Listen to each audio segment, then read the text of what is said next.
ठीक है, तो नेक्स्ट देखते हैं आपका वेक्टर फॉर्म में क्या होगा।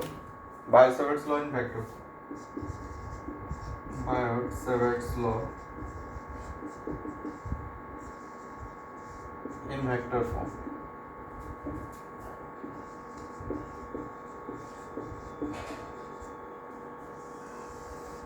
ठीक है, तो bye-Savart's law in vector form पे देखेंगे।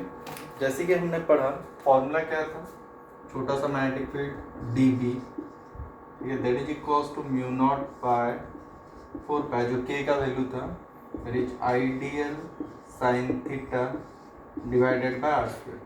ठीक है, तो पहले मैं आपको बता दूं कि कोई भी वेक्टर कैसे रिप्रेजेंट किया जाता है। वेक्टर इक्वल्स टू उसका magnitude into unit vector, this is called as unit vector, जो डायरेक्शन देता है। ठीक है, उसी से हम पूरे मैग्नीट्यूड को क्या बना देते हैं, डायरेक्शन के साथ एक वेक्टर क्वांटिटी। ठीक है, तो इसको भी अगर हमको वेक्टर क्वांटिटी बनाना है तो एक मैग्नीट्यूड के साथ क्या जोड़ दो, दैट इज यूनिट वेक्टर। तो क्या लिखेंगे, mu not by 4 pi ideal sine theta divided by r square unit into unit vector that is r cap. ठीक है, पोजीशन वेक्टर का हमने यूनिट वेक्टर लिया, तो वैल्यू कितना आ गया, that is dB magnetic field, छोटा सा magnetic field, mu not by 4 pi ideal sine theta divided by r square.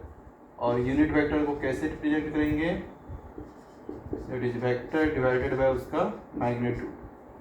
ठीक है, तो r vector divided by r का मैग्नीट्यूड, और इसी को लिख सकते हैं mu not by 4 pi I D L sine theta into r vector. ठीक है, डिवाइडेड बाय ये आर मैग्नीट्यूड क्या हो गया, आर क्यूब। तो यहाँ पे देखेंगे डी एल भी क्या है, वेक्टर क्वांटिटी, और आर भी वेक्टर क्वांटिटी। ठीक है, तो इसको कैसे लिखा गया, दोनों वेक्टर क्वांटिटी, इसको कैसे लिख सकते हैं, mu not by 4 pi that is I into D L cross are divided by r cube. आपने ऑलरेडी पहले से पढ़ा होगा, that is A cross B, क्या होता है, that is A B sine theta, और थीटा किसके बीच एंगल है, theta is angle between A vector and B vector. ठीक है, तो यहाँ पे भी D L sine theta, theta किसके बीच वेक्टर, एंगल किसके बीच था, किन दो वेक्टर के बीच, that is D L vector and R vector.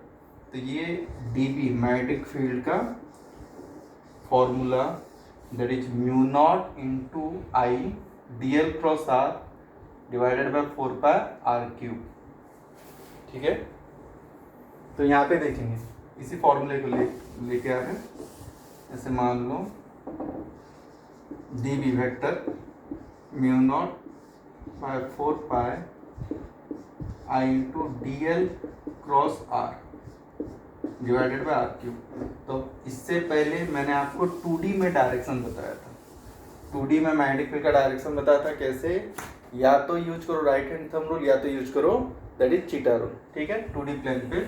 अब यहाँ पे देखेंगे वेक्टर के थ्रू से हम कैलकुलेट कर सकते हैं 3D पे। ठीक है, तो ये जो मैग्नेटिक फील्ड वेक्टर क्वांटिटी है, ये किसके लिए आया है, ये डी एल क्रॉस आर का डायरेक्शन क्या बताएगा आपको, D L cross r vector का डायरेक्शन क्या बताएगा, क्रॉस प्रोडक्ट का, दैट इज मैग्नेटिक फील्ड का डायरेक्शन।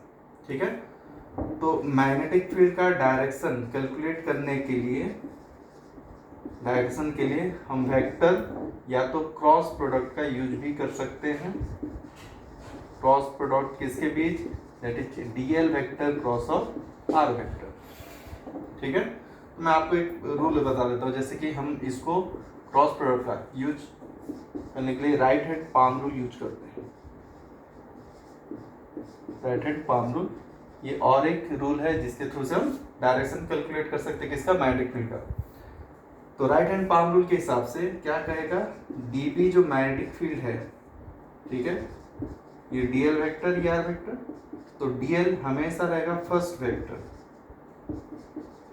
क्योंकि आपको पता है अगर आप वेक्टर चेंज कर दोगे तो डायरेक्शन भी चेंज हो जाएगा। देन r हो गया आपका सेकंड वेक्टर,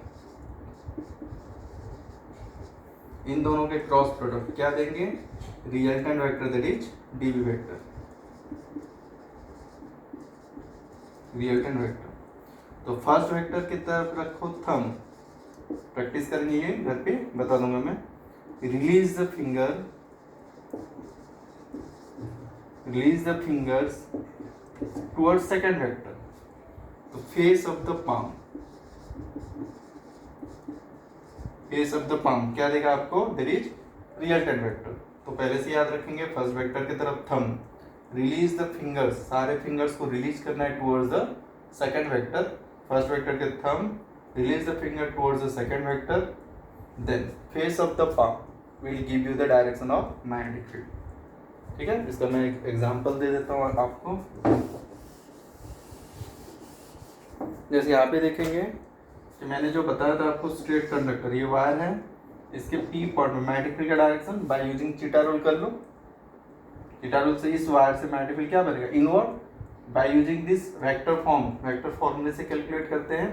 तो करंट का डायरेक्शन जिधर है उधर क्या मानना है आपको, डीएल वेक्टर की तरफ, करंट के डायरेक्शन की तरफ डीएल, फर्स्ट वेक्टर की तरफ क्या रखना है, थंब, डीएल करंट के डायरेक्शन की तरफ, release the finger towards the second vector, तो release the fingers, second vector क्या होगा, यहाँ से आर वेक्टर ऐसे ले लो, जो भी आर वेक्टर क्या होता है, उस पॉइंट की तरफ, टुवर्ड्स द पॉइंट जहाँ पे आपको मैग्नेटिक फील्ड निकालना है, टुवर्ड्स द पॉइंट। तो ये आ गया DL first vector, thumb indicate करो डीएल के तरफ, और डीएल हमेशा रहेगा करंट की तरफ, डीएल क्रॉस आर, तो फेस ऑफ द पाम किधर, अंदर। तो यही तो हमने कैलकुलेट किया था, मैग्नेटिक फील्ड किधर होगा, इनवर्ड डायरेक्शन। ठीक है, और एक आप लोग पता हो, जैसे कि मान लो करंट वायर ऐसा है, करंट ऐसे जा रहा है, तो ये आ गया आपका डीएल वेक्टर का डायरेक्शन, और पी पॉइंट इधर है। ठीक है, वायर ऐसे है, करंट ऐसे जा रहा है, पी पॉइंट, तो पी पॉइंट पे मैग्नेटिक फील्ड निकालना है। मेथड वही है, क्या करना है, डीएल अंदर की तरफ है, तो ये करंट की तरफ क्या रखना है, या डीएल की तरफ thumb, then release the finger towards the second vector मतलब किधर तरफ, towards the point DL cross r. तो पी पॉइंट पे मैग्नेटिक फील्ड का डायरेक्शन क्या होगा, DL cross are.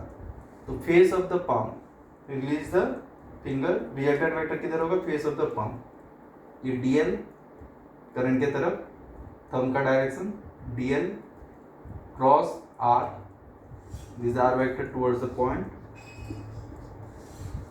DL cross r, तो किधर आया, नीचे। तो मैग्नेटिक फील्ड का डायरेक्शन किधर होगा, मैग्नेटिक फील्ड का डीबी का इधर। समझ में आया सबको, और थोड़ा बहुत प्रैक्टिस कर लेंगे घर पे। तो थंब किधर रखना है, first vector that is DL, और डीएल का डायरेक्शन करंट का डायरेक्शन, थंब किधर रखना है, डीएल के तरफ, डीएल किधर है, करंट की तरफ। ठीक है, then release the finger towards the second vector, यानी कि पॉइंट की तरफ, फिंगर को रिलीज करना है किधर तरफ, पॉइंट की तरफ दिखाना है, ये पॉइंट की तरफ। तो face of the palm will give you the resultant vector, downward direction. ठीक है, तो ये था डीबी, मैग्नेटिक फील्ड का डायरेक्शन। और कैलकुलेट करने के लिए और एक method, that is vector form में हमने कैलकुलेट किया डीबी का डायरेक्शन और उसका मैग्नीट्यूड भी। ठीक है।